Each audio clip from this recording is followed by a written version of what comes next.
שלום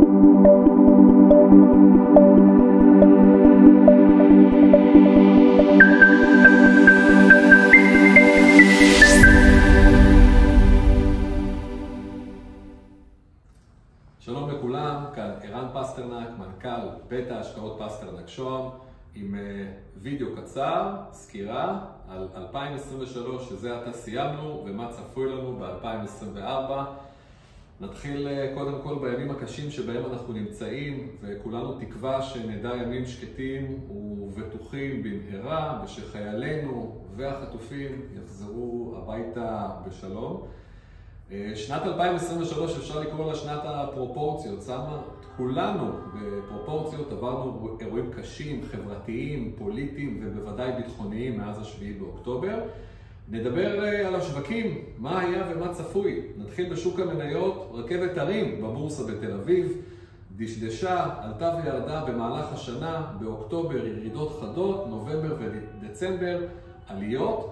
כשהיום אנחנו יודעים לומר שמי שמכר מניות בבורסה בתל אביב בחודש אוקטובר זה בעיקר המשקיעים הזרים, היקף של $1 מיליארד שהם מכרו וקנו דולרים, שימו לב גם הדולר זינק, ומי שקנה מניות בנובמבר ודצמבר בסוף השנה, ולכן גם ראינו עליות יפות בתיקים בשוק, זה המשקיעים המקומיים, המוסדיים, הקופות גמל והקרנות השתלמות שהבינו שכנראה מחר בבוקר השמש פה תזרח, ולכן הם קנו הרבה מאוד חברות במחירים נמוכים. עדיין הבורסה בתל אביב סיימה במקום של 4% תשואה, מקום אחרון בהשוואה לשווקים בעולם. S&P עלה 25% בשנה שעברה, הנסדק 45%, גם אירופה, גם יפן עלו יפה.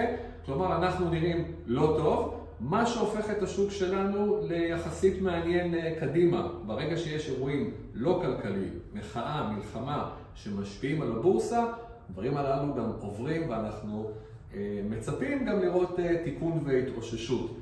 אנחנו לא יודעים מה יהיה מחר בבוקר, תיפתח חזית, לא תיפתח חזית בצפון, איך הדברים יתפתחו, אבל בכל האירועים בהיסטוריה שאנחנו מכירים, בין אם זה אירועים ביטחוניים, הקורונה, ברקזיט, גיאופוליטיים, כל האירועים הללו מתחילים ומסתיימים אותו הדבר.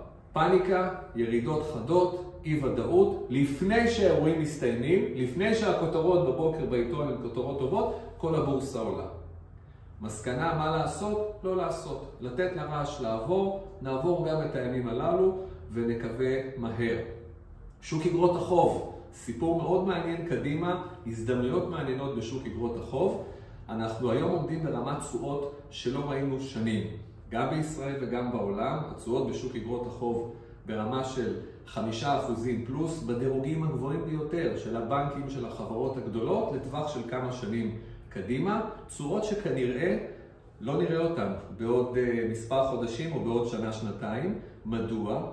היות והריבית, שזה הנשק, הכלי של הבנקים המרכזיים להילחם באינפלציה, צפויה סוף כל סוף לרדת. אני מזכיר, גם בארצות הברית הריבית עלתה ל5.5%, אצלנו הריבית עלתה ל4.75%, ובנק ישראל החל ראשון להוריד את הריבית ב0.25%, כלומר, מגמת הורדות הריבית צפויה להימשך, וזה הדבר הכי טוב שיכול להיות לשוק אגרות החוב. רוצה לומר שריביות עולות פוגעות בשוק אגרות החוב, ובדיוק ההפך, ברגע שהן יורדות, מייצרות רווחי הון. כלומר, אותם 5% שאנחנו מצפים לראות בשוק האג"ח, יכולים גם לתת מעבר רווחי הון, שזה בהחלט הרבה מאוד באפיק הסולידי. אז זה לגבי שוק אגרות החוב, ונגיד גם מילה 2 על שוק המטח, שקל, דולר, לאן הדברים הולכים. סך הכל בשנה שעברה הדולר עלה ב4%. בשנה מאוד מאוד קשה למדינת ישראל, זה אומר הרבה על החוסן של המטבע המקומי. וגם מתחילת השנה ראינו את הדולר ממשיך עוד קצת לעלות. כמובן עיקר ההשפעות הם האירועים הביטחוניים, אבל צריך לזכור דבר אחד חשוב. מדינת ישראל במצב כלכלי טוב באופן יחסי, יתרות מטבע מאוד מאוד גבוהות, $200 מיליארד במרתפים של בנק ישראל. אם נחלק את זה למספר התושבים, 10 מיליון, אנחנו מקום שלישי בעולם. כלומר, השקל יישאר מטבע חזק. המבנה של הכלכלה הישראלית מייצר עודפי מטח, כי אנחנו יצואני גז, ביטחון, טכנולוגיה, וזה יימשך. כלומר, השקל צפוי להמשיך ולהיות מטבע חזק. שוב, מחר בבוקר הכל יכול להיות, ואנחנו רואים איך אירועים גיאופוליטיים, ביטחוניים משפיעים על שוק המטח. לא הייתי מאמר על זה, אבל אין ספק שלשבת בשקלים אנחנו מרגישים מאוד בנוח. לטווח הבינוני והארוך, השקל יכול לחזור לסורו, יחזור ולהתחזק. זה לגבי שוק המטח, ומילה על הכלכלה. אנחנו אומנם מרגישים השפעה של המלחמה על הכלכלה הישראלית, אבל לא רואים מצב של פגיעה קשה של מיתון. מרבית הערכות מדברות על כך שהמשק הישראלי יצמח, אבל לאט יותר. לא 3%, 2%. את זה אגב אומר בנק ישראל בסקירה האחרונה שלו בעתות המלחמה, וגם העלויות הגבוהות של המלחמה לא אמורות להשפיע בצורה דרמטית על יחס החוב תוצר של ישראל או על הגירעון. יחס החוב תוצר, שוב, זה אינדיקטור לאיתנות הפיננסית של הכלכלה שלנו. היום הוא 61% וצפוי לעלות ל-65-66. חבל על כל שקל שהולך למלחמה ולא לחינוך, בריאות ותשתיות.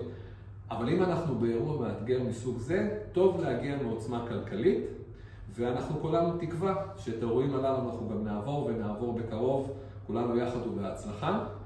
אז בסך הכל שנת 2024 נראית מאוד מעניינת מבחינת ההזדמנויות, הן בשוק האג"ח והן בשוק המניות. אנחנו ממשיכים לעדכן אתכם, אתם מוזמנים לפנות אלינו בכל שאלה ונושא, ונאחל לכולנו ימים שקטים, בטוחים וטובים. כאן ערן פסטרנק, מנכ"ל בית ההשקעות פסטרנק שוהם. תודה ולהתראות בסקירה הבאה.